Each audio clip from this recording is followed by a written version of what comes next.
नमस्कार साथियों, स्वागत है आप सभी का आपके अपने चैनल जीके फ्लैश ऑन में। काफी दिन से मुझे भी और आपको भी दोनों को इस वीडियो का बहुत ही ज्यादा इंतजार था।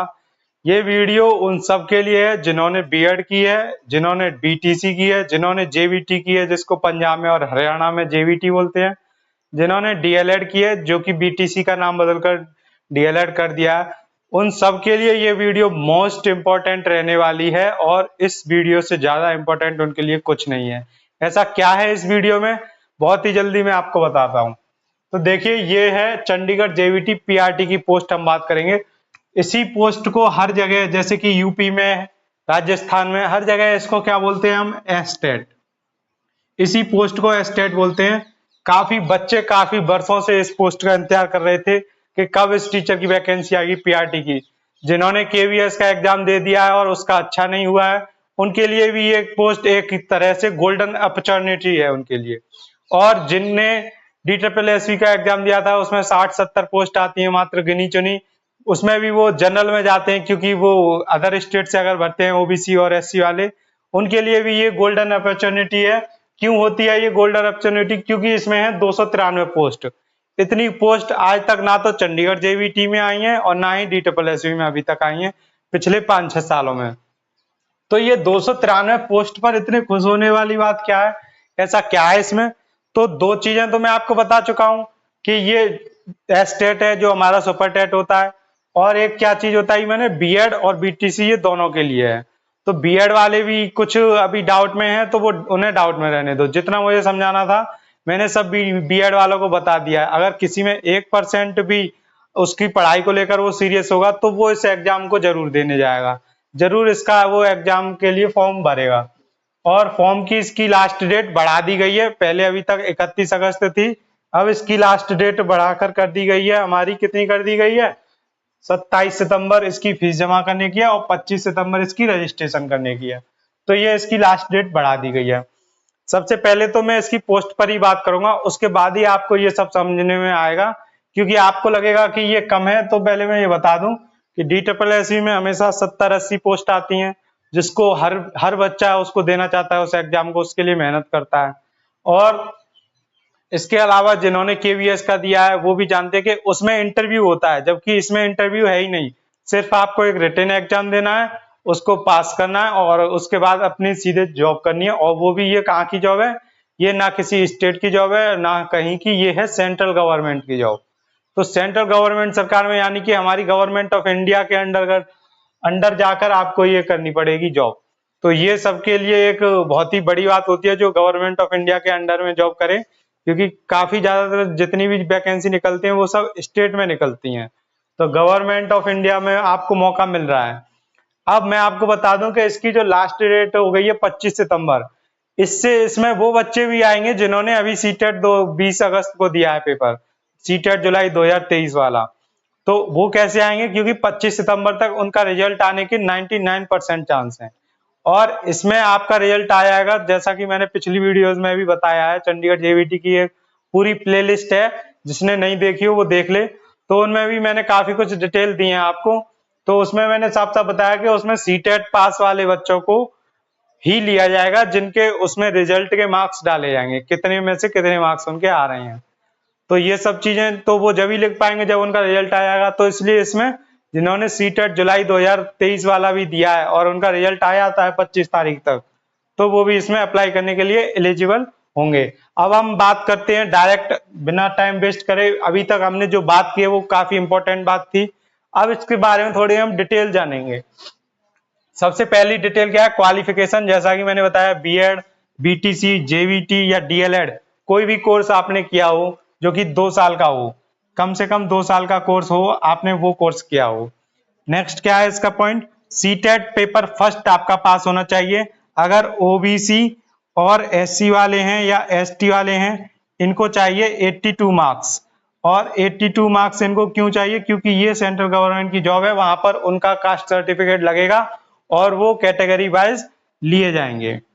इसके अलावा जनरल वालों को, आप सबको पता होगा, जनरल वालों को चाहिए होते हैं 90 मार्क्स पास करने के लिए। नेक्स्ट क्या है टॉपिक? नेक्स्ट है हमारा सर्टिफिकेट ऑफ आईसीटी स्किल। ये काफी इंपॉर्टेंट चीज हो जाती है। बच्चे कहते हैं कि हमारे पास तो है नहीं, तो आपके पास नहीं है, कोई टेंशन की बात नहीं है। उन्होंने फॉर्म भरते टाइम ही ऑप्शन दिया है साफ साफ कि अगर आपका ये पास है तो इसकी डिटेल भरिए, अगर पास नहीं है तो आप इस एग्जाम को पास करने के बाद, इसका पूरा प्रोसेस होने के बाद, डॉक्यूमेंट वेरिफिकेशन के टाइम तक, आप इसको ज्वाइनिंग के टाइम तक इसका आप सर्टिफिकेट उनको प्रोवाइड करा सकते हैं कि ये देखिए हमारा सर्टिफिकेट आ गया है। और जिनके पास है उनके पास तो उनको तो कोई टेंशन की बात ही नहीं है। जिन पर नहीं है उनको भी इसकी कोई टेंशन नहीं लेनी है, अभी फॉर्म भर दीजिए आप। इसके भी काफी कोर्स होते हैं तरह तरह के, उनमें आपने सबने सुना होगा ट्रिपल सी, आप ट्रिपल सी का सबने सुना होगा, एक वो भी कोर्स इसमें एलिजिबल है। तो आप चाहो तो उसको पास कर लो, उसका एग्जाम हर महीने होता रहता है, तो इसको पास कर लेंगे आप तो भी आपका वो वैलिड माना जाएगा। नेक्स्ट क्या है, एज लिमिट।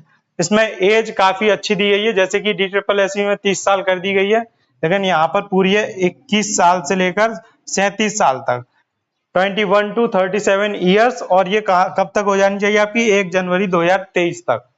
उसके बाद अगर किसी की 1 जनवरी 2023 के बाद होती है 37, तो वो नहीं माना जाएगा। 37 साल 1 जनवरी 2023 तक ही माना जाएगा, ऐसे ही 21 साल के लिए। अब हम बात करेंगे इस पर, देखिए सिर्फ एक एग्जाम, ये मैंने क्यों लिखा है, क्योंकि DSSC में एग्जाम होता है, काफी हार्ड होता है, उसमें भी दो पार्ट होते हैं उसके, पहला होता है GS लेवल का और दूसरा होता है उसी में आपके सब्जेक्ट को लेकर, और काफी कम टाइम होता है। तो यहाँ पर तो आपको 150 मिनट मिलेंगी और सिर्फ एक एग्जाम है। जैसे कि KVS में आपने सुना होगा सबने कि पहले टेस्ट होता है काफी हार्ड, उसके बाद उसका इंटरव्यू होता है, और इंटरव्यू में भी कोई बात कंफर्म नहीं है कि आप इंटरव्यू देने जा रहे हो तो इसका मतलब आपका सिलेक्शन हो गया। इंटरव्यू काफी हार्ड होता है और सारा कुछ इंटरव्यू पर भी डिपेंड करता है, तो उसमें दोनों चीज अच्छी चाहिए, एक तो आपका एग्जाम अच्छा होना चाहिए, फिर इंटरव्यू अच्छा होना चाहिए। लेकिन इसमें सिर्फ आपको ये एग्जाम पास करना है, जिसके बारे में अभी मैं आपको सब कुछ बताने वाला हूँ। इसमें टोटल क्वेश्चन आपके एग्जाम में आएंगे 150 क्वेश्चन। कितने आएंगे, 150 क्वेश्चन, और एक क्वेश्चन 1 मार्क्स का होगा, तो फिर आपके टोटल मार्क्स कितने हो गए, 150 मार्क्स हो गए, जिसमें नेगेटिव मार्किंग दी होगी। कितनी नेगेटिव मार्किंग है, 0.25 की। जब एक क्वेश्चन 1 नंबर का है और 0.25 की नेगेटिव मार्किंग है, इसका मतलब नेगेटिव मार्किंग कितनी है, 1/4 की। यानी कि अगर आप 4 क्वेश्चन गलत करोगे तब आपका एक सही वाला क्वेश्चन भी वो 4 गलत लेकर चले जाएंगे, उसके मार्क्स ले जाएंगे। इसका टाइम दिया है 150 मिनट, अभी मैंने बताया, यानी कि 2.5 घंटा पूरा आपके पास 2.5 घंटा मिलेगा एक क्वेश्चन को करने के लिए 1 मिनट। लेकिन अभी मैं आपको बताऊंगा कि ये टाइम काफी ज्यादा भी हो सकता है आपके लिए। अगर आप स्ट्रेटजी से करोगे तो आप 20 मिनट पहले बैठ जाओगे, और अगर आपने बिना स्ट्रेटजी के किया तो आपके पास आधा घंटा और 1 घंटा कम भी लगेगा। आपको ये लगेगा कि अगर हमको 2.5 घंटे की जगह 3 घंटे देते तो अच्छा होता, लेकिन ऐसा सिर्फ उन्हीं को लगेगा जो ये अब मैं स्ट्रेटजी बताने वाला हूं वो ना सुने। तो जिसने ये स्ट्रेटजी सुन ली उसके पास 15 से 20 मिनट एक्स्ट्रा रहेंगी, वो कहेगा कि अब मैं इतने में क्या, वहां पर वो अपने क्वेश्चनों को दोबारा पढ़ेगा, उसका हो तो पूरा जाएगा पहले ही, 150 क्वेश्चन वो 15 मिनट पहले ही कर देगा। अब मैं आपको बताता हूं इसकी स्ट्रेटजी के साथ साथ इसका सिलेबस। सबसे पहला क्या है, जनरल अवेयरनेस। कितने क्वेश्चन आएंगे जनरल अवेयरनेस के, 15 क्वेश्चन। जनरल अवेयरनेस में क्या होता है, आपकी सिर्फ करंट अफेयर नहीं होती है उसमें, उसमें आपकी जीके भी आती है, आसपास के पड़ोसी देशों में क्या चल रहा है वो सब आता है, हमारे इंडिया में क्या चल रहा है वो सब आता है, इंडिया का जो भी ज्योग्राफी वगैरह है वो सब नॉर्मल जो आपको नॉलेज होनी चाहिए। जनरल अवेयरनेस की मतलब आप अवेयर कितने हैं जनरल चीजों को लेकर, जो सामान्य है हर एक किसी के लिए, लेकिन आपको कितना पता है। तो उसमें करंट अफेयर भी आती है, जैसे मान लो इन 15 में 10 क्वेश्चन करंट अफेयर के हो जाएंगे, 5 general awareness. Means current affair भी जनरल अवेयरनेस का एक पार्ट है, ना कि पूरी जनरल अवेयरनेस करंट अफेयर होती है। ठीक है, तो ये 15 क्वेश्चन इसके आएंगे, ये काफी इजी रहेंगे। मैं इन जनरल अवेयरनेस को आपके साथ कराता जाऊंगा, आपके साथ शेयर करता जाऊंगा कैसे कैसे पढ़ना है और क्या क्या पढ़ना है। नेक्स्ट क्या है, रीजनिंग एबिलिटी। रीजनिंग इसकी काफी इजी आती है, जिसको हल्की फुल्की भी रीजनिंग आती है, अगर उसने तैयारी कर ली 1 महीने तो वो इसके 15 के 15 क्वेश्चन करके आएगा, 15 के 15 करके आएगा। नेक्स्ट क्या है, अर्थमेटिकल एंड न्यूमेरिकल एबिलिटी। देखिए अर्थमेटिकल एंड न्यूमेरिकल एबिलिटी का मतलब क्या है, इसमें गणित आएगा, जैसे समय काम, समय दूरी, औसत चाल, परसेंटेज, लाभ हानि, और आपकी SI CI यानी कि सिंपल इंटरेस्ट और कंपाउंड इंटरेस्ट, चक्रवृद्धि ब्याज और साधारण ब्याज, ये सब, इन सब के क्वेश्चन कितने आएंगे, 15 क्वेश्चन। 15 क्वेश्चन आपके ये मैथ के आएंगे। तो मैथ में भी आपको ये सारे चैप्टर कवर करने हैं, बेसिक क्वेश्चन आते हैं इसके, जिसने उन सब चैप्टर के एक एक कॉन्सेप्ट पढ़ लिया, जितने भी कॉन्सेप्ट एक एक बार पढ़ लिए, उसका आराम से ये 15 के 15 क्वेश्चन करके आएगा, क्योंकि ये आते हैं बेसिक लेवल के, ना कि एडवांस लेवल के। बस आपको अच्छे से पढ़ने हैं। मैं आपको इनके सबके क्वेश्चन पढ़ाऊंगा, कराऊंगा। वो किससे कराऊंगा? PYQ से। तब आप समझेंगे कितने इजी और अच्छे क्वेश्चन आते हैं। अगर पढ़ोगे तो सब करके आओगे, नहीं पढ़ोगे तो एक भी नहीं कर पाओगे। इतना हार्ड भी है एग्जाम ये, और इजी भी एग्जाम है। उसके लिए नहीं है जिसने बिना पढ़े दे दिया, जिसने पढ़ के दे दिया उसके लिए एक तरीके से हलवा हो जाएगा। नेक्स्ट क्या है? Teaching aptitude. टीचिंग एप्टीट्यूड में आपकी CDP आ जाएगी, टीचिंग पेडागोजी आ जाएगी, लाइफ स्किल आ जाएगी। ये सारे स्किल इसमें आ जाएंगे। टीचिंग एप्टीट्यूड में सब तरह के मिक्स क्वेश्चन हो जाते हैं, 15 क्वेश्चन आएंगे इसमें। आप टीचिंग एप्टीट्यूड में बस ये ना सोचें कि इसमें सिर्फ टीचिंग स्किल आएगी, लाइफ स्किल भी आएगी, टीचिंग स्किल भी आएगी, और चाइल्ड डेवलपमेंट एंड पेडागोजी सब कुछ आ जाता है इसमें। नेक्स्ट क्या है? ICT। ICT क्या होता है? इंफॉर्मेशन कम्युनिकेशन टेक्नोलॉजी के क्वेश्चन, यानी कि कंप्यूटर के टाइप क्वेश्चन। तो इसमें कंप्यूटर, इंटरनेट और जो भी आजकल ऑनलाइन एग्जाम वगैरह, ऑनलाइन जितनी भी चीजें यूज हो रही हैं, यानी कि हमारी जितनी भी कम्युनिकेशन और टेक्नोलॉजी की चीजें, उन सब से रिलेटेड क्वेश्चन आएंगे इसमें। तो 15 क्वेश्चन इसमें आएंगे। इसके लिए कंप्यूटर सबसे ज्यादा पढ़ना जरूरी है। इसमें मान लो कंप्यूटर के 10 क्वेश्चन और 12 क्वेश्चन तो इसमें कंप्यूटर से ही आएंगे सीधे सीधे। नेक्स्ट क्या है? इंग्लिश, पंजाबी, हिंदी। इन तीनों पर आप देखेंगे स्टार लग रहा है, और तीनों ही 10-10 नंबर के आ रहे हैं। तो इंग्लिश, पंजाबी, हिंदी, स्टार का मतलब क्या है? ये आएंगे 10th लेवल के। देखिए नीचे भी मैथ, जनरल साइंस और सोशल साइंस, इन सब पे नीचे के सब पर स्टार लग रहा है, जितने भी सब्जेक्ट हैं। तो इसका मतलब क्या है कि ये आपके जितने भी क्वेश्चन इसके आएंगे, सबका लेवल क्या होगा? 10th क्लास तक का। 10th क्लास से डायरेक्ट बुक से भी क्वेश्चन उठाकर दे सकते हैं, और 10th क्लास के बच्चे के मेंटल लेवल और उसके कोर्स का जो लेवल है उससे रिलेटेड क्वेश्चन ही बनेंगे। जैसे कि इंग्लिश, पंजाबी और हिंदी के आएंगे 10-10 क्वेश्चन। काफी अच्छे क्वेश्चन आते हैं। आपको जिसको भी पंजाबी नहीं आती है उसकी भी मैं ट्रिक बताऊंगा कैसे करने हैं पंजाबी के। जबकि आप सिर्फ इस पंजाबी को छोड़कर 140 नंबर का अपना पेपर बनाकर, क्योंकि आप 10 नंबर की छोड़ेंगे तो आपके लिए तो 140 नंबर का पेपर हो जाएगा, तब भी आप इन सब सब्जेक्ट को पढ़कर बहुत आराम से कट ऑफ से 10 से 20 नंबर ज्यादा ही लेकर आओगे, अगर आपने इसको छोड़ भी दिया तब। ठीक है, फिर भी मैं आपको इसकी ट्रिक बताऊंगा कि कैसे आपको पंजाबी करनी है। अभी बस हम सिलेबस पे बात कर रहे हैं, इसकी ट्रिक वगैरह वो सब कैसे क्या करना है वो डिटेल में हम बाद में बात करेंगे। हिंदी भी काफी अच्छी आती है, इसमें पर्यायवाची वगैरह वो सब हम PYQ से देख के एक ही बार में सारा कुछ क्लियर कर लेंगे। मैथमेटिक्स अलग से दोबारा कैसे आ गया? तो जैसा मैंने अभी बताया, जिन पे स्टार लग रहा है उनका 10th लेवल का है, तो यहाँ पर प्योर 10th क्लास तक के क्वेश्चन आएंगे। प्योर यानी कि सीधे सीधे 10th क्लास के, 9th क्लास के, 8th क्लास के क्वेश्चन आपके सामने रखे जाएंगे। कितने क्वेश्चन आएंगे उसके? 15 क्वेश्चन। 15 क्वेश्चन आएंगे मैथ के 10th क्लास तक के लेवल के। और ये क्या था? ये होते हैं हमारे अर्थमेटिकल न्यूमेरिकल एबिलिटी, यानी कि आपको कितनी नॉलेज, जो भी कंपटीशन के एग्जाम में जितने भी सारे एग्जाम में पूछे जाते हैं वो सब सेम होते हैं। तो वो क्वेश्चन ये 15 अलग हैं, और ये 10th क्लास तक के अलग हैं। ठीक है, अगला क्या है? 10th पे है हमारा जनरल साइंस।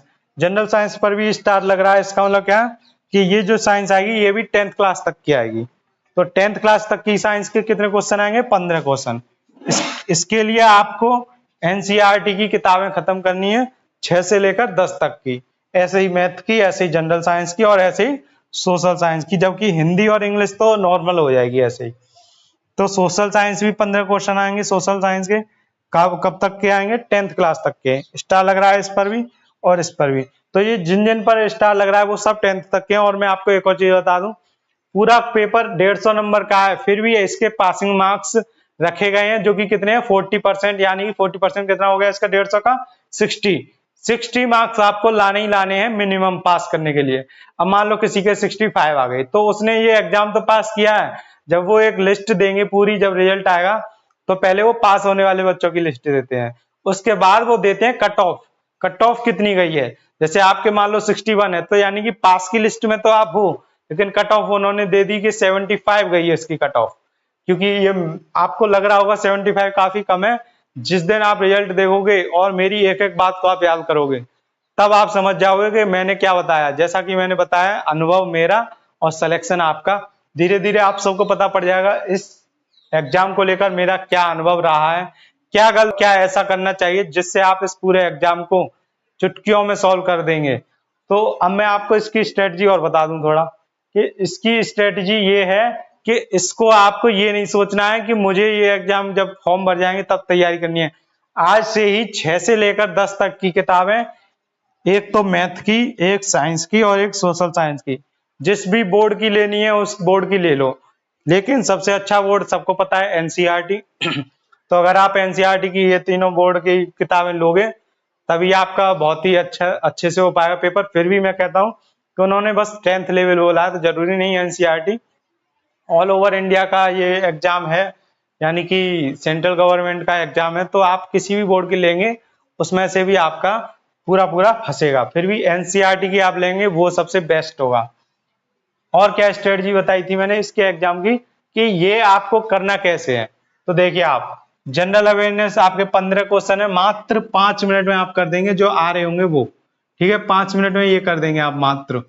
और रीजनिंग एबिलिटी 15 क्वेश्चन है, मान लो आपने एक क्वेश्चन को 1.5 मिनट दे दी तो भी आपके ये 22 मिनट में खत्म हो जाएंगे। आप 15 क्वेश्चन को, बहुत से कोई कोई क्वेश्चन ऐसा आता है कि आप देखते ही उसको कर देंगे, तो ये 15 क्वेश्चन आपने 25 मिनट में कर दिए। इसके बाद आता है आपका मैथ, इसमें अच्छे से टाइम दीजिए, पूरे 30 मिनट में कर लीजिए इसको। इसके बाद आपका आता है टीचिंग एप्टीट्यूड, देखते ही इसका आंसर लगाएंगे आप, इसको ज्यादा से ज्यादा 10 मिनट दीजिए, क्योंकि इसमें थोड़े बहुत वो दे देता है इसके स्टेटमेंट के, ये पहला भी सही है दूसरा भी सही है, ऐसे पूछ लेता है।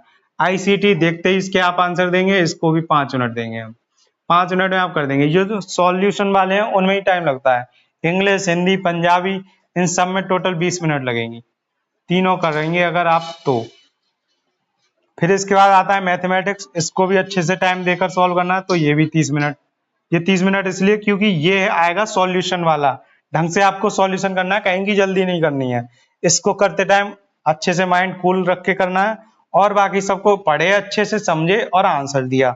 जनरल साइंस, सोशल साइंस दोनों को आप कर देंगे 15-15 क्वेश्चन, यानी कि 30 क्वेश्चन हो गए 15 मिनट में। एक क्वेश्चन, एक को बता दूं, ये ऑफलाइन एग्जाम होगा, ओएमआर सीट वाला।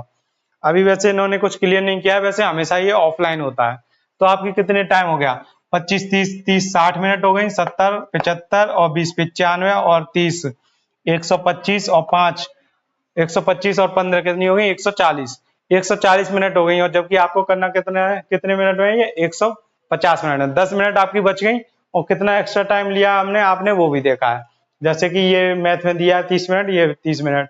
जबकि ऐसा होगा कोई कोई क्वेश्चन बहुत जल्दी 1 मिनट से पहले भी हो जाएगा, तो वो 20-25 मिनट में हो जाता है, ये भी 20-25 मिनट में हो जाएगा। फिर भी मैंने आपको एक्स्ट्रा टाइम दिया है, तब भी 10 मिनट बच गई आपकी। लेकिन अगर आपने इनकी जगह इन्हीं में टाइम लगा लिया है, इसको पढ़ रहे हो, सोचो घर बहुत देर तक क्या तुक्का मारूं क्या मारूं, वो सब मैं आपको डिटेल में बाद में बताऊंगा। तो आज की वीडियो से आप चंडीगढ़ जेवीटी की, यानी कि आपकी आने वाली सुपर टेट की, जो कि एक बहुत बड़ी खुशखबरी होने वाली है आपके लिए और आपके घर वालों के लिए, जब आप इसमें अपना सिलेक्शन लेंगे। और एक सबसे बड़ी बात मैं आपको बता दूं, ये 293 पोस्ट जो दिख रही हैं आपको, ये 293 पोस्ट नहीं है, ये 293 मौके हैं आपके पास। आपको एक बच्चे से ज्यादा मेहनत करनी है, आपको 2 बच्चे से ज्यादा मेहनत करनी है, आपको तीसरे, आपको चौथे, आपको पांचवे, ऐसी करके आपको 293 बार मौका मिल रहा है। आप कौन से 293 बच्चों से ज्यादा मेहनत कर पाओगे?